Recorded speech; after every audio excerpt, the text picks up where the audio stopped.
My name is Beverly Lutage, and I live in El Paso, Texas, with my daughter Marjorie, who's 18, and my son Caden, who is 14.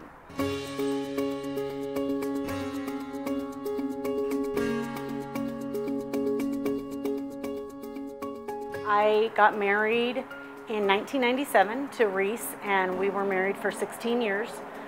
We had Marjorie and Caden, and Reese passed away in 2013. Caden and his dad were extremely close. Caden was the first grandson for Reese's dad and for Reese, and they were extremely close, all three of them. His grandfather passed away it's been 10 years now, so he's now been without either of those main influences and kind of the heart of who he is and you know, kind of what's just in him and who he is. He's kind of lost that when he lost them.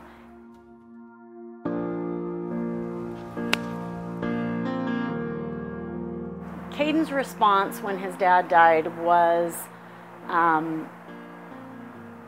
it was tough. He was 8 at the time, so it was tough. But I'm learning a lot now, kind of about how he processed that. I've learned more maybe now in just recent time. It's been 5 years and he didn't even know how his dad passed away until just days ago. So he's internalized it, but he's also expressed it. I found out about KOZ through my brother-in-law, Maury. He suggested that Caden go to a camp that was going to be out of town, and I would have to somehow get him to this camp, but that it was going to be amazing, and he had great things to say about it. And he explained a little bit about what the camp was, and it was exactly what I had been searching for. And you know, Maury and Lynette have been a huge support to us.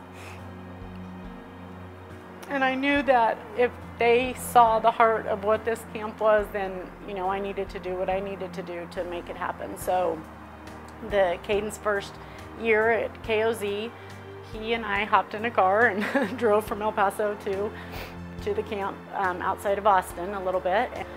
I picked him up from the camp that first time, and it was more than a week of camp. It was more than a week of all the fun, great things he got to do.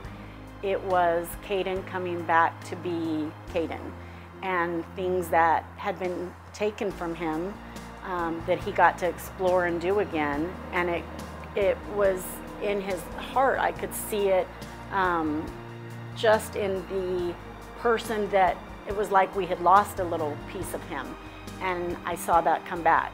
He was able to be the wild kid that he is, and he was able to go out and learn how that can be used for good and used for God, and that he doesn't have to continue to push that down because he doesn't have his dad or his grandfather to do those things with. He was born again in that sense of what he had lost when he lost them. For me personally, the men in KOZ are definitely very helpful, and they care about you, which isn't always the case, but they definitely do. And even if you don't get to see them all the time, like me personally, you can always call them. I call them all the time. It's good to have people, men especially, that you can just call whenever you need something or need to talk about something. The men of KOZ have a heart for this. In their heart, God has placed this in their heart, and so their service to these boys is not a, can you help me out? It's what God's placed on their heart, and so they're serving and the boys are receiving, and it's a win-win.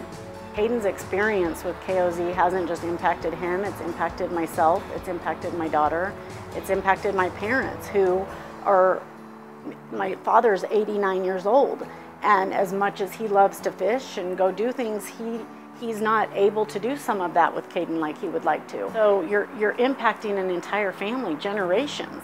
And if you're able and God's placed it upon your heart, I say give and give big, and know that you're impacting families. And I know I speak for my family when I say I'm eternally grateful for those that give and are able to do what they do to make KOZ possible. KOZ definitely matters it's real. The men really care about you for sure, and they want the best for you.